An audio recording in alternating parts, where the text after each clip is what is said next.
Hello and welcome once again to Elvinley Railways. On to the next phase of the Ivy Railway run round. I decided this time to start the points from the frog end rather than the blade end. There you can see I've already cut the rail, and that's the mark for the next cut. There's the frog in place.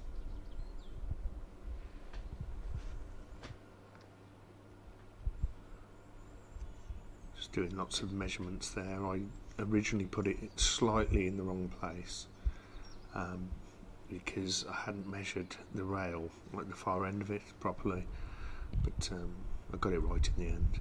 There you can see the new fish plate on one of the rails, and it's joined there with a new sleeper.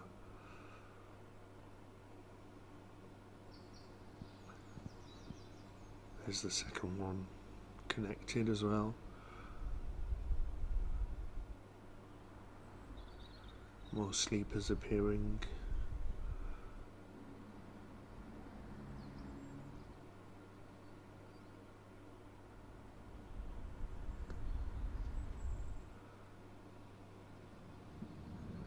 Here I was just seeing what the clearance was like for a wagon, should a wagon go past the loop.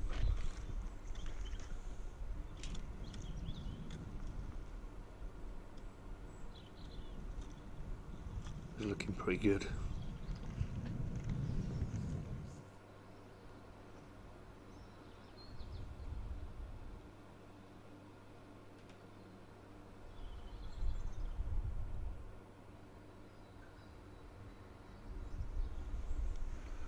This set of points on the sort of relatively straight road, it was hitting the frog, the wheels as they went over, just here. So I re-gauged it to exactly 7¼ inches, and that sorted it out. My gauging's quite liberal normally, but for those frogs you really need to get it bang on.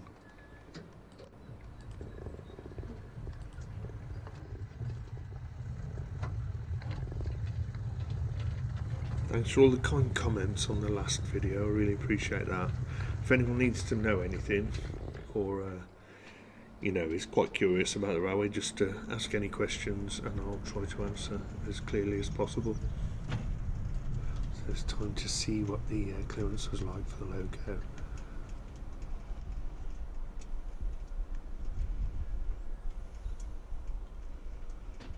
I had to remove quite a bit more soil from where the back buffer beam is just catching, and needed to saw off that bit of root there. It was just catching that. I didn't have to take a lot off though, but since the last video I'd taken quite a lot away already, quite a few bucket loads, and you can see that it's been thinned out quite a lot. Looking at it from there, it just looked as if I had to do about another ½ foot, but thankfully it wasn't the case. As the engine comes round on the curve, it just swings back round the other way. So it's a bit tricky because the point is actually on a bit of an S, kind of S bend arrangement. So it was a little bit tricky, but I did get there in the end. You can see we've got enough clearance there now.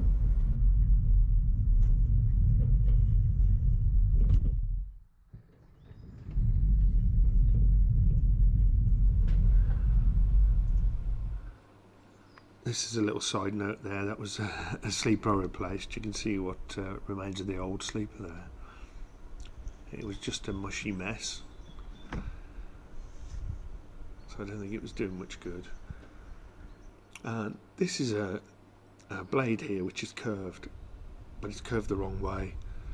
I bought the wrong blades, and that's after I'd pummeled it with a hammer and got it pretty straight. I'm not sure why I'm shaking so much. I wasn't excited, that's for sure. Yeah, so what was I doing there? Trying to remember. This is the problem with doing the commentary afterwards. You're like, why did I film that?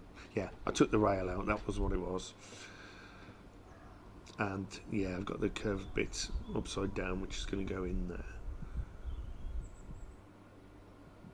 And that joint there was a bit tight. It was, so I took the grinder to that, sorted that out. Grinding away the rails for the blades to fit in was quite easy this time. Didn't take long. I just did it in situ.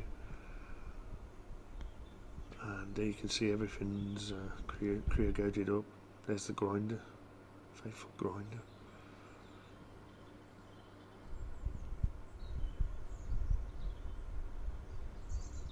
So this was the first test.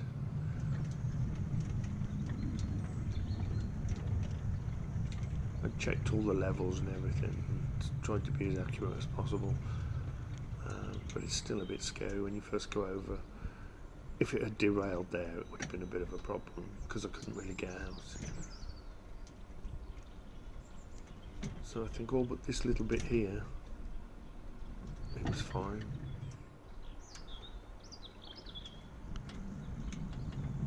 I'd already put this spring in place as well, so the points had sprung back. And it was fairly successful. I haven't had a derailment on that point yet, and I have been over it quite a few times now.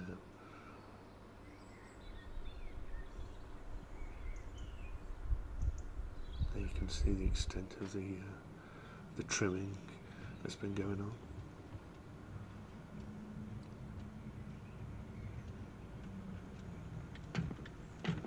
The only thing I was finding was it was bumping a bit as it went over the points, and you'll see a bit later that it took me a while to sort that out.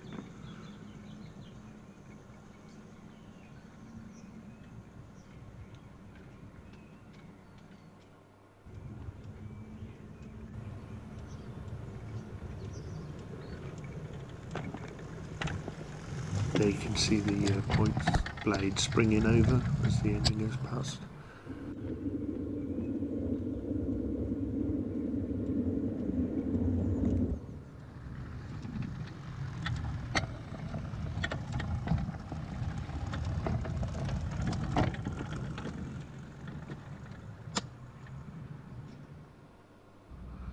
Yeah, this little string, see if you can guess what that's for.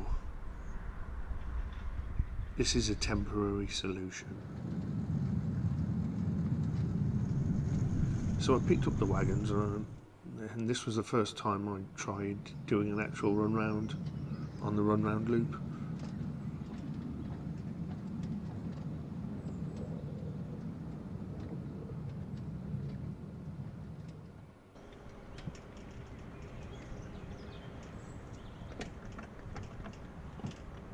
I got them to where I thought would be about right. It's a bit of rolling back, but it was okay. It sort of stopped where I wanted it to in the end. There we go. Can't get out, you see. I'm trapped in my cab.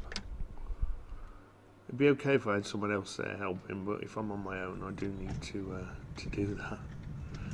I'm going to find a more elaborate way of doing it, though, I think. So there, we've gone over the points, they've sprung back. Loco passes the wagons. Have we got enough clearance? Yeah, no problem. And then the points spring back, and you go back onto your train. It's not so bad getting out there because you've got a bit more room.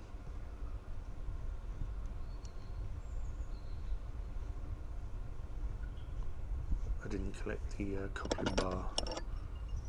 Do you see that? That was quite a nifty little move there I did with one hand. I'm holding the GoPro with the other hand. I did try putting one of those head things on, but it just kept slipping off my big head.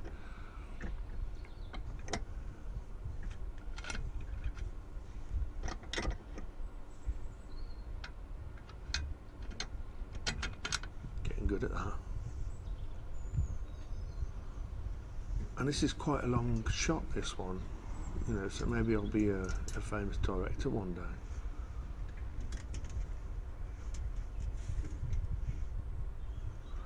So there we are, coupled up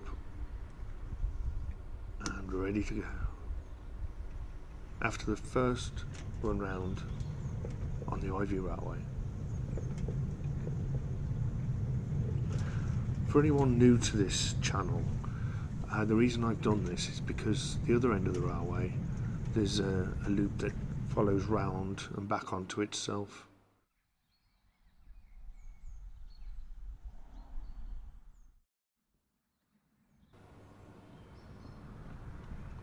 So here I thought, well, I'll see if the wagons will fit into the remaining little bit of track with a loco on them.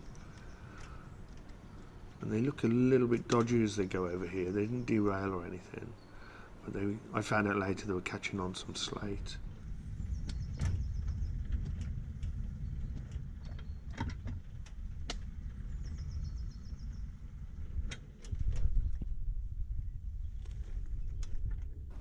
There we are, about a foot and a half to spare. So yeah, so it was now time to take the wagons back and have another look at this set of points, see what was causing the bumping as it went over. Initially I thought it was an issue with the blades because there was a bit of movement there. Some of the screws weren't quite holding as well as they should have done. It's possibly because some of those sleepers are probably a bit rotten.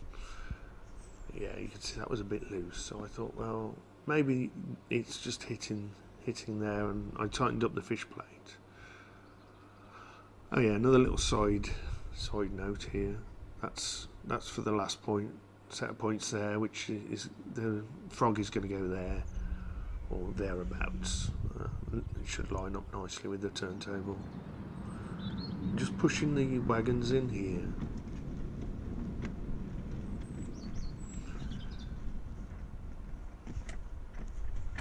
Just doing that by hand and then basically scotch them. It's quite good because that siding is on a gradient. As soon as you let go of that scotch, they'll roll out. So if you've got the engine past the point, all you need to do is go back on the coaches and away you go. So here I've done quite a little bit more work securing everything, and now I'm doing a test to see if that's solved the problem.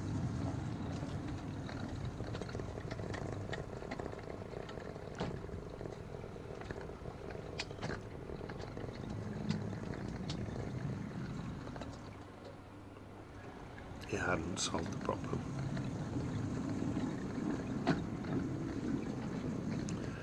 So it's time to look at the frog area. I put a new check rail in there, but thinking about it later, that wouldn't have made any difference at all because the wheels would be bearing on the left hand side anyway. So I don't think that does a lot in that direction. And that's the only direction things will go over that point, I would have thought. So that didn't solve it.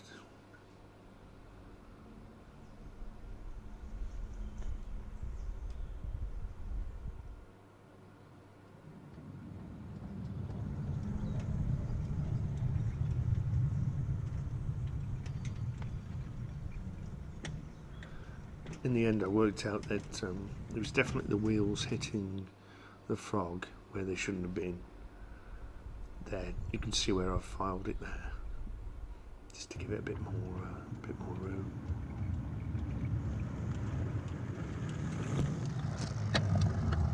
I had checked the gauge, and for a curve, I thought, well, it's about right.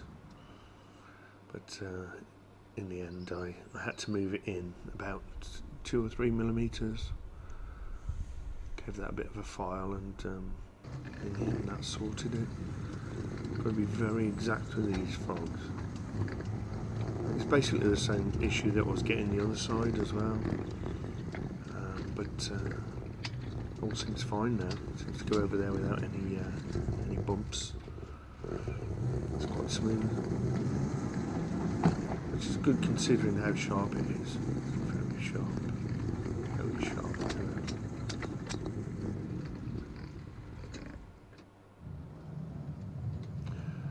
I chipped away quite a bit of the slate where the coaches were hitting it, just there.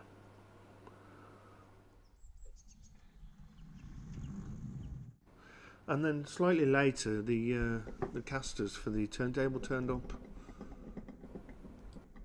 Yeah, I woke up with a horrible sore throat this morning, but thankfully I'm still able to talk, and I managed to get quite a bit of work done on the railway. But I think I'll be resting up for the next few days. A little shout out here to Tom, who was in my other video. He had a bad injury with his hand recently, so just hoping he recovers nicely. So yeah, I hope you enjoyed that. Thanks for watching again, and come back soon. Bye.